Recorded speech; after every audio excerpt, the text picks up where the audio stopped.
لوٹا دے گا، آج قتل کیا وہ توبہ کر لے گا، لیکن ایک گناہ یہ ہے، ایک وہ ہے کہ جس کے بارے میں امیر المؤمنین کو، اسلامی مملکت میں رہنے والوں کو، اسلامی حکومت میں رہنے والے کارندوں کو، مسلمان مجاہدوں کو کہا کہ ایک گناہ اگر تمہاری سرزمین کے اندر وجود کے اندر آئے، تم ہاتھوں میں چوڑیاں ڈال کر اپنے گھروں میں خاموش نہ بیٹھنا، اپنی مردانیت کا جوہر دکھانا، اپنے جہاد کا جوہر دکھانا، اپنے بازو کی قوت کا مظاہرہ کرنا۔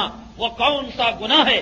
یا ایھا الذین آمنوا اتقوا اللہ وذروا ما بقی من الربا، اے وہ لوگو جو ایمان لائے ہو، اللہ سے ڈرو۔ پھر اللہ نے حکم دیا کہ جو سود باقی رہ گیا ہے، تم حالت جہالت میں، لا علمی میں سود کا جو کاروبار کر چکے ہو، چٹ فنڈ میں جو ملوث ہو چکے ہو، ماڑوڑی سے جو لین دین کر چکے ہو، سود کا معاملہ جو کر چکے ہو، اسے ابھی ختم کر دو۔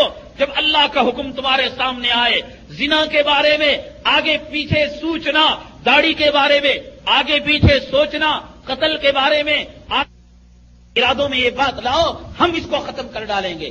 جناب رسول اللہ صلی اللہ علیہ وسلم حجۃ الوداع کے موقع پر حضرت سیدنا ابن عباس رضی اللہ تعالیٰ عنہ زمانے جاہلیت کے اندر سود پر رقم دیا کرتے تھے، بیاج پر رقم دیا کرتے تھے، قرض دیا کرتے تھے سود پر۔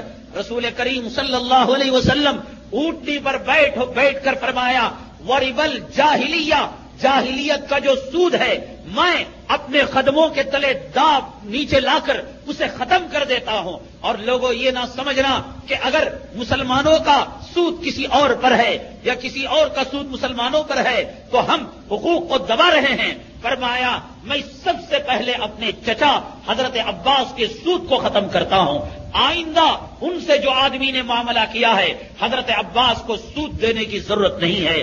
سود اتنا بھیانک، اتنا خطرناک اور اتنا مہلک مرض ہے اور خطرناک مرض ہے کہ وَذَرُوا مَا بَقِیَ مِنَ الرِّبَا، قرآن نے کہا ملوث ہو چکے ہو جو باقی ہے ابھی اسی لمحے، اسی آن، اسی سیکنڈ اس کو ختم کر ڈالو۔ بڑھتے ہوئے قدم کو آگے نہ بڑھاؤ، رکتے ہوئے قدم کو روک لو۔ وَذَرُوا مَا بَقِیَ مِنَ الرِّبَا إِن كُنتُم مُؤْمِنِینَ، یہ اس وقت ہے جب تمہارے اندر ایمان کی جھلک ہو، اللہ پر ایمان ہو، اللہ کے نبی پر ایمان ہو، بتوں کی پرستش کرنے والے ہو، دولت کی پوجا کرنے والے ہو، دولت کی پیچھے جانے والے ہو، حکومت و سیاست کو دیوتا سمجھنے والے ہو، ان لوگوں سے خطاب نہیں۔ ان کنتم مؤمنین، نبی کے امتی ہو، نبی کے غلام ہو، قرآن پڑھنے والے ہو، حدیث کو ماننے والے ہو، اللہ رسول کے احکامات کے سامنے سر تسلیم خم کرنے والے ہو۔ ان کنتم مؤمنین فإن لم تفعلوا، قرآن نے کسی گناہ کے بارے میں، قرآن نے کسی جرم کے بارے میں، قرآن نے کسی شیطانیت کے بارے میں، قرآن نے کسی معصیت کے بارے میں دھمکی نہیں دی۔ یہ کہا کہ ہو سکتا ہے گناہ ہو جائے، گناہوں سے بچو، ہو گیا گناہ توبہ کر لو۔ کسی گناہ کے بارے میں قرآن نے دھمکی نہیں دی۔ کیوں؟ اللہ کا کیا بگڑتا ہے؟ زانی زنا کرے، داڑھی منڈانے والا داڑھی منڈائے، نماز چھوڑنے والا نماز چھوڑے، کفر کرنے والا کفر کرے، شرک کرنے والا شرک کرے، اللہ کا کیا بگڑتا ہے؟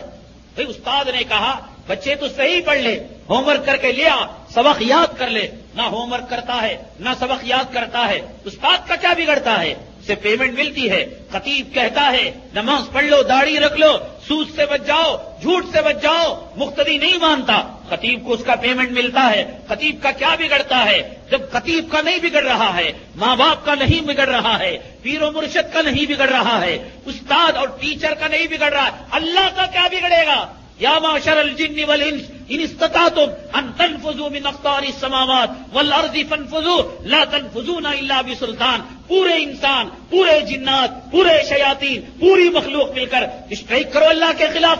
اللہ نے کہا لا تنفذون الا بسلطان، جہاں جاؤ گے میری قدرت میں تم رہو گے، جہاں جاؤ گے میری قدرت سے تم سانس لو گے، میری مخلوق میں رہو گے، میری کائنات میں رہو گے، کون اللہ کا کیا بگاڑے گا؟ لیکن اس کے باوجود اللہ کو محبت ہے، اللہ کو مخلوق سے شفقت ہے، اللہ کو مخلوق سے بے انتہا تعلق ہے۔ اس اللہ کی یہ دھمکی ڈرانے کے لیے نہیں، محبت کے لیے ہے۔ ماں باپ کبھی بچے کے سامنے لکڑی اٹھا لیتے ہیں، تماچا مار دیتے ہیں، کپڑے اتار لیتے ہیں، بچے کو ذلیل کرنے کے لیے نہیں، بچے کو گناہ سے بچانے کے لیے۔ اللہ نے کسی گناہ کے بارے میں دھمکی نہیں دی۔ قتل، میں نے کہا کہ ایک شخص ماں کے ساتھ زنا بھی کرے، ماں کے ساتھ ماں کا مال چوری بھی کر لے اور ماں کو قتل بھی کر ڈالے، 3 گناہ اس نے کیا۔ ماں کے مال کو چرا لیا، ماں کے ساتھ زنا کی اور ماں کے ساتھ قتل کیا، تب بھی قرآن نے دھمکی نہیں دی کہ دیکھو خبردار آگاہ رہو۔ کیا ایسا نہیں ہو سکتا؟ کیا ایسا نہیں ہوا ہے؟ ہوا ہے، ہو رہا ہے۔ اللہ کے علم میں یہ بات ہے کہ کب تک کتنے واقعات ایسے ہونے والے ہیں۔ اللہ کو معلوم رکھ کر اللہ نے دھمکی کیوں نہیں دی؟ معلوم کہ یہ گناہ اس گناہ کے مقابلے میں آسان ہے۔ ایک بیٹا اپنے ماں کے ساتھ زنا کر لے، یہ گناہ ہلکا ہے۔ ایک بیٹا باپ کو قتل کر ڈالے، یہ گناہ ہلکا ہے۔ ایک بیٹا ماں کے سامان کی چوری کر لے، یہ گناہ ہلکا ہے۔ لیکن سود کے بارے میں اللہ نے دھمکی دی، فَإِن لَّمْ تَفْعَلُوا، اگر تم باز نہیں آؤ گے، چٹ فنڈ سے توبہ نہیں کرو گے، سود سے توبہ نہیں کرو گے، لین دین حرام کاری سے توبہ نہیں کرو گے، فَإِن لَّمْ تَفْعَلُوا، قرآن نے دھمکی دی اگر باز نہیں آؤ گے، فَأَذَنُوا بِحَرْبٍ مِّنَ اللَّهِ وَرَسُولِهِ، اللہ نے کہا اب تیار ہو جاؤ اللہ کے ساتھ جنگ کرنے کے لیے اور اللہ کے نبی کے ساتھ جنگ کرنے کے لیے۔ کون جنگ کرتا ہے اللہ کے ساتھ؟ ہے ہمت۔ اللہ کی مخلوق کا ایک معمولی مچھر ہے، ہمت ہے اپنے حکم سے اس مچھر کی جان لے کر دیکھو، اس مچھر کے پر توڑ کر دیکھو، اسے اندھا کر دیکھو، وہ خون چوستا ہے، چوسے ہوئے خون کو واپس لا کر دیکھو۔ کون سے مرد مجاہد میں، پہلوان میں، کروڑ پتی میں، امیر میں، شہنشاہ میں، بادشاہ میں اللہ سے مقابلہ کرنے کی ہمت ہے؟ اللہ نے کہا سود کا لینا، چٹ فنڈ کرنا اور بیان سے بیاض لے کر اپنے ذاتی معاملات کے اندر استعمال کرنا، یہ گویا اللہ کے مقابلے میں لڑائی کرنے کے لیے آنا ہے۔ یہ کون کرتا ہے؟ یہ فرعون کرتا ہے، یہ فرعون کرتا ہے۔ حضرت ابراہیم علیہ السلام نے جب یہ کہا کہ دیکھ بھئی ایک اللہ کو مان لے اور مختلف دلائل سے اور مختلف حجتوں سے ثابت کیا اللہ ایک ہے، تو کہا تیرا اللہ کہاں رہتا ہے؟ ابراہیم علیہ السلام نے بتلایا اللہ الرحمن علی العرش استوى، اللہ کی جو جگہ ہے وہ عرش پر ہے، لیکن علم سارے کائنات میں اس کا محیط ہے۔ تو اس نے ایک لمبا مینارہ بنوایا اور بنانے کے بعد وہ اللہ کا مقابلہ کرنے کے لیے چلا گیا، مینارے پر چڑھا اور ایک تیر آسمان کی طرف پھینکا۔ اللہ جل جلالہ دنیا میں جو آدمی گمراہی کے راستے پر چلتا ہے اسے ڈھیل دیتے ہیں، یہ اللہ کا دستور ہے۔ وَأُمْلِي لَهُمْ إِنَّ كَيْدِي مَتِينٌ، یہ لوگ کہتے ہیں بھئی چوری کرنے والا کیوں خوش ہے، رشوت لینے والا کیوں خوش ہے، سود کا کاروبار کرنے والا بلڈنگیں کیوں بن رہی ہیں، سود کا کاروبار کرنے والا کروڑ پتی کیوں بن رہا ہے؟ اللہ فرماتے ہیں حرام کرنے والے کو حرام کاری میں ہم مہلت دیتے ہیں، وَأُمْلِي لَهُمْ، لیکن جب رسی کا سرا ختم ہو جاتا ہے ہم کھینچتے ہیں تو اسے پتہ بھی نہیں لگتا کہ ہے کیا ہو گیا ہے۔ ایک معمولی لنگڑے مچھر سے اللہ جل جلالہ نے نمرود کا خاتمہ کیا ہے، پتہ نہیں لگتا یہ جھٹکا میرے بنگلے میں کیسے آ گیا، یہ گردے کے اندر کنکری کہاں سے آ گئی، یہ دل کا دورہ کیسے پڑ گیا، یہ خون کا دوران کیسے بڑھ گیا، یہ دماغ کی رگ کیسے پھٹ گئی۔ اللہ خود اس کے جسم کے ذریعے سے اس کے غرور کو پامال کرتے ہیں، اس کے تکبر کو اور اس کے جو ہے گھمنڈ کو اس کے پیروں تلے رونتے ہیں۔ وہ پیشاب جو گندا ہے، وہ پاخانہ جو ناپاک ہے بند کر دیتے ہیں، غیروں کے سامنے محتاج ہو کر جاتا ہے۔ اس پیشاب کو نکلوا دو آدھی دولت دے دوں گا، اس پاخانے کو نکلوا دو آدھی سلطنت دے دوں گا۔ یہ اللہ کی قدرت ہے، کون اللہ سے مقابلہ کرنے جائے گا؟ اللہ کی قدرت سے کون ٹکر لینے جائے گا؟ ہے ہمت؟ فرعون نے مقابلہ کیا، تیر کو پھینکا، نمرود نے پھینکا، اللہ جل جلالہ نے ایک پرندے کو وہاں درمیان میں لایا اور اس کے تیر لگا، تو وہ تیر نمرود نے پھینکا تھا ابراہیم، تو وہ تیر جو ہے ایک پرندے کو لگ گیا اور واپس آیا تو خون آلود تھا۔ تو نمرود نے کہا، فرعون آیا تھا موسیٰ علیہ السلام کے مقابلے میں، نمرود آیا تھا ابراہیم علیہ السلام کے مقابلے میں، تو وہ سرخ آلود ہوا، خون آلود ہوا، تو کہنے لگا دیکھو تمہارے اللہ کو میں نے ختم کر دیا ہے، یہ خون آلود تیر وہاں سے آ رہا ہے۔ تو اس طریقے سے اللہ جل جلالہ جو ہے دھوکہ دیتے ہیں۔ مقابلہ کرنے والا اللہ کا، اننی انا اللہ کا دعویٰ کرنے والا وقت کا فرعون ہے، اننی اللہ کا دعویٰ کرنے والا وقت کا نمرود ہے. آج جو سود لے رہا ہے، آج جو سود دے رہا ہے، آج جو چٹ فنڈ چلا رہا ہے، آج جو چٹ فنڈ کے اندر ملوث ہے، وہ وقت کا نمرود ہے، وقت کا فرعون ہے، وقت کا حامان ہے، وقت کا شداد ہے. اس نے اللہ کو میدان میں بلایا ہے، اے اللہ اگر ہمت ہے میرے سے مقابلہ کرنے کے لیے. فَأَذَنُوا بِحَرْبٍ مِّنَ اللَّهِ، یہ قرآن کی آیت ہے.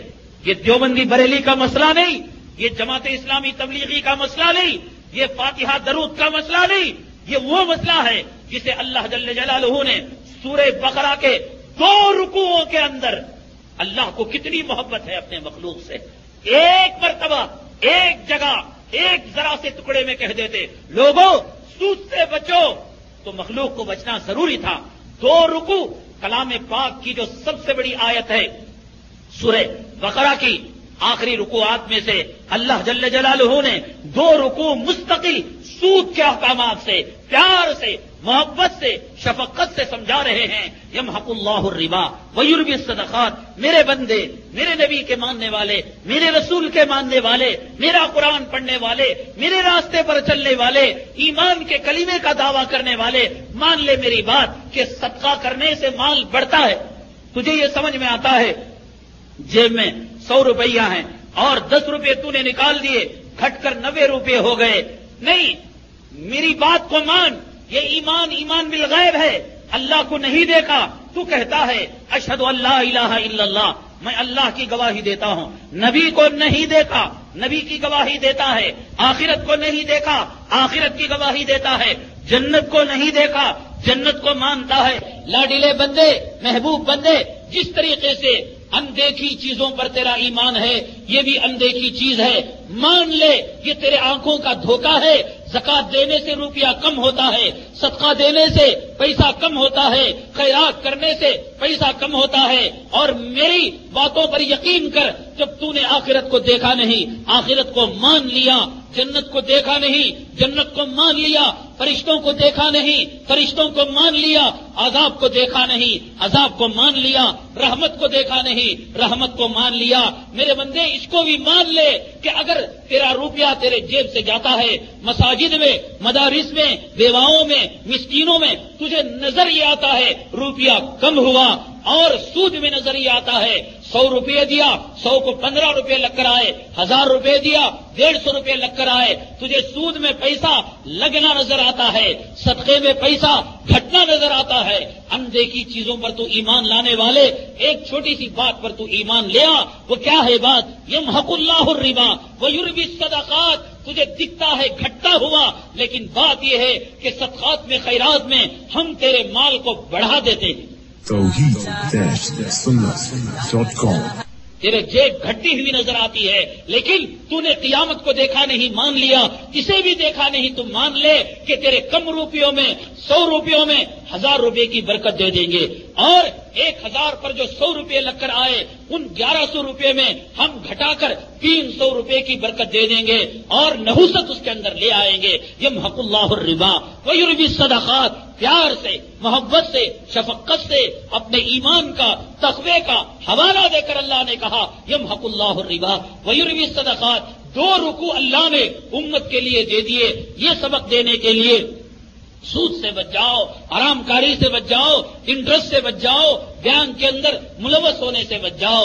دیکھیے یہ تفصیلی بحث ہے کہ آج حج کے لیے، آج لون لینے کے لیے بینک کا سہارا لینا پڑتا ہے.